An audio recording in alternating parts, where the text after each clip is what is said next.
We were going down because it's a Roots Day in LA, whatever that key to LA Roots, whatever something that we were promoting, anything to get a little space somewhere. And riding back with Alex in the car, and Sunday night is coming up, opening night, I said, he turned to me and said, Brandon, how do you think it's going to do? And I said, well, I think we're going to be all right. I think we're going to do, like, in those days, a 32, 33 share. And he said, I think you're wrong. I said, what do you mean?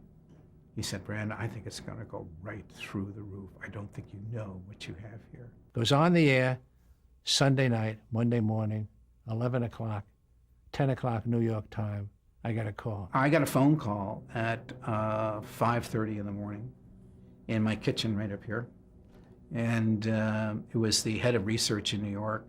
Dave, yes, we had a hell of a night, he said. We did a 49. We did a 38 or something like that. But when we got the numbers on the first night, someone said it had a 41, and I said, wow, 41 rating, and 41 share, that's great. No, you asshole, a 49 rating. We did a 57 share. He said, no, Brandon, it was a 38 rating.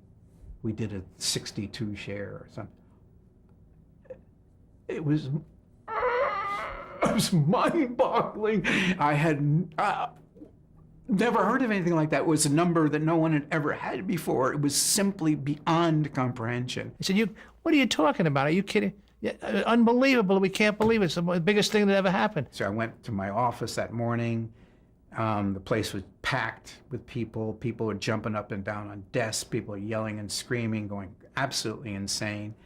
And because those numbers were beyond anything that ever had done in the history of television. It just kind of tapped a chord that I didn't call, or I would have put it in February. You know, as it is, we got 70 shares in January, which didn't do us a hell of a lot of good in the sweep, and I never heard the end of it from the affiliates. How could you be that stupid to put this on? You know, which is great in hindsight. It helped that we had blizzards all over the country that week.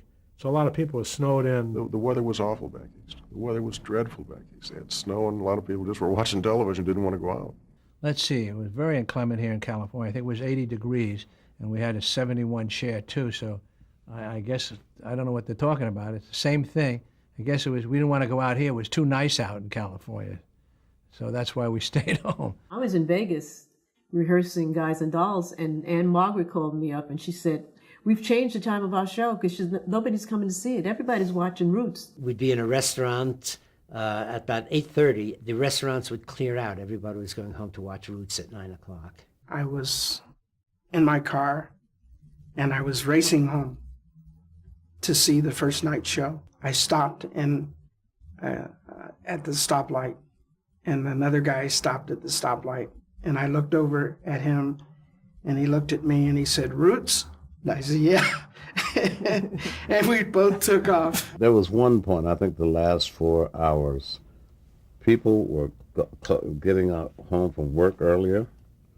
They were deserting the bars, you know. I mean, it was really became like a contagious disease. It's become clear to me over time that Roots is one of those seminal events in American history, certainly in modern American history. Like, you know, for people of a certain age, I remember where I was when I heard that John F. Kennedy was assassinated. I remember where I was when I heard that Martin Luther King had been shot.